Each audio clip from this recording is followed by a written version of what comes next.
What is somebody like Jeff Bezos thinking?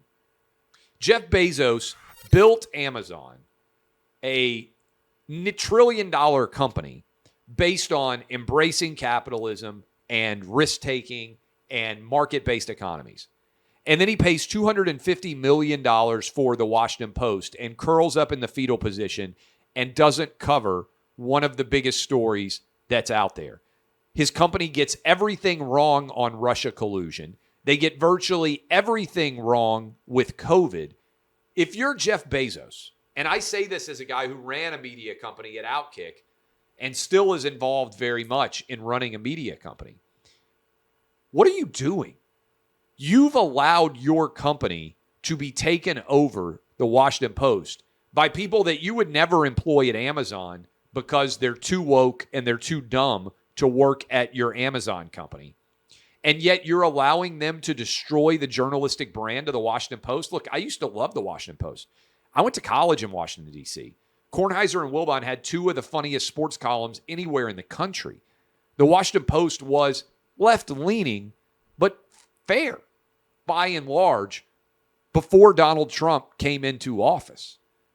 And since then, Jeff Bezos, your paper has become worthless. That's on you. Why do you buy a media company and become that fearful of what might end up happening that you don't clean house and actually put competent people in charge? I think it's embarrassing. And I think it's the antithesis of everything you did when you built Amazon. And there's two different paths here.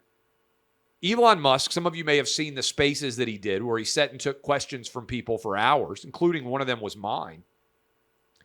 Elon Musk has no reason to need to buy Twitter. He's worth $200 billion or whatever it is, the richest man in the world.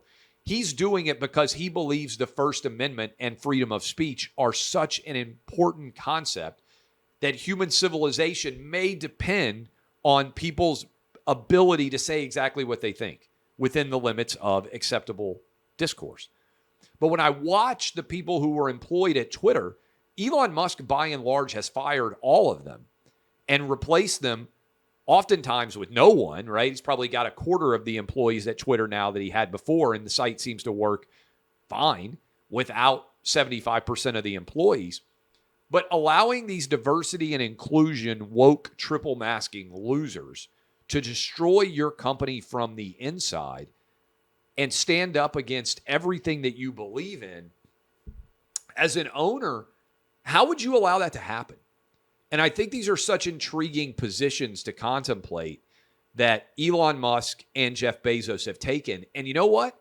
I bet if Elon Musk and Jeff Bezos had a beer together, I bet they would agree on most things.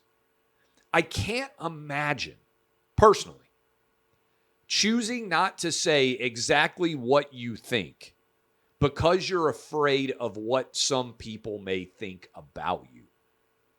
And if I were Jeff Bezos, I can't imagine running the Washington Post, owning a media outlet like that, and having an outlet that is actively trying to destroy American exceptionalism, that is anti-capitalist, that is driven insane by the woke employees there.